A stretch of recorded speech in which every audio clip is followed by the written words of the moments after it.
ಸತ್ಯನೆಲ್ಲ ವಿರಾಟಿಗೆ ಹೇಳ್ದೆ ಅಲ್ವಾ? ಇವಾಗ ಸಮಾಧಾನ ಆಗಿರ್ಬೇಕಲ್ವಾ ನಿನಗೆ?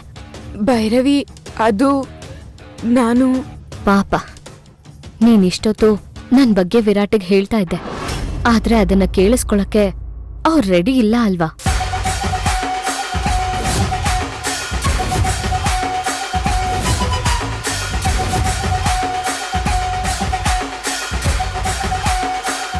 ನಿಜವಾಗ್ಲೂ ನೀನ್ ವಿರಾಟನ್ನ ಪ್ರೀತಿ ಮಾಡಿದ್ದೇ ಆಗಿದ್ರೆ ಆ ಸ್ಥಿತಿಲಿರೋ ವಿರಾಟ್ಗೆ ನಿಜಾನ್ ಹೇಳ್ತಿದ್ಯಾ? ಇಶಾನಿ, ನೀನ್ ಯಾವ್ದೋ ಹಠಕ್ ಬಿದ್ದು ಅದಕ್ಕೆ ಪ್ರೀತಿ ಅನ್ನೋ ಹೆಸರು ಕೊಟ್ಟಿದ್ಯಾ ಅಷ್ಟೇ. ನೀನೇ ಯೋಚನೆ ಮಾಡು, ವಿರಾಟ್ ಈಗಿರೋ ಪರಿಸ್ಥಿತಿಲಿ ಸತ್ಯನ ತಿಳ್ಕೊಂಡ್ರೆ ಅವ್ರ ಸ್ಥಿತಿ ಇನ್ನೂ ಸೀರಿಯಸ್ ಆಗಲ್ವಾ? ಮೊದ್ಲು ನಮ್ಮವ್ರನ್ನ ಉಳಿಸ್ಕೊಳ್ಳೋದು ಹೇಗೆ ಅನ್ನೋದ್ರ ಕಡೆ ಗಮನ ಕೊಡು. ಸತ್ಯ ಗೊತ್ತಾಗ್ಲೇಬೇಕು ಅನ್ನೋ ದಿನ ಬಂದ್ರೆ ನೀನಲ್ಲ ನಾನಲ್ಲ ಯಾರು ಕೂಡ ತಡಿಯಕ್ಕಾಗಲ್ಲ.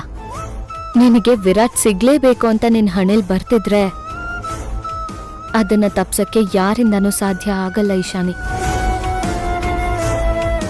ನನ್ ಮೇಲಿರೋ ಕೋಪಕ್ಕೆ ವಿರಾಟ್ ಈ ಸ್ಥಿತಿನ ಬಳಸ್ಕೊತಿದ್ಯಾ, ಅದು ತಪ್ಪಲ್ವಾ?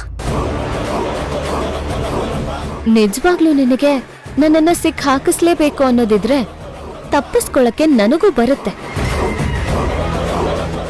ನೀನಿನ್ನು ಸಿಂಧು ಅನ್ನೋ ಹೆಸರನ್ನ ಮಾತ್ರ ಕೇಳಿದ್ಯಾ ಅಷ್ಟೇ. ಆದ್ರೆ ಅದೇ ಸಿಂಧು ಆಗಿ ನಾನು ನಿನ್ ಮುಂದೆ ಬಂದ್ ನಿಂತ್ರೆ ಆಗ ಆಟ ಹೀಗಿರಲ್ಲ. ಹುಷಾರು.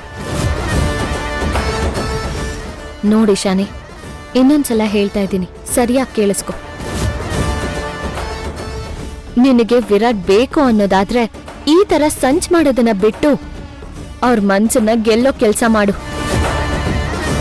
ಅದಕ್ ನಾನು ಅಡ್ಡ ಬರಲ್ಲ. ನೀನೇ ಬುದ್ಧಿವಂತೆ ತರ ಆಡ್ಬೇಡ ಭೈರವಿ.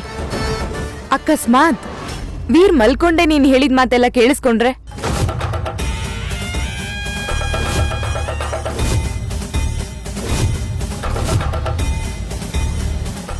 ಯಾಕೆ ಮಾತಾಡಿ ಸಿಂಧು ಅಲಿಯಾಸ್ ಭೈರವಿ ಅವರೇ.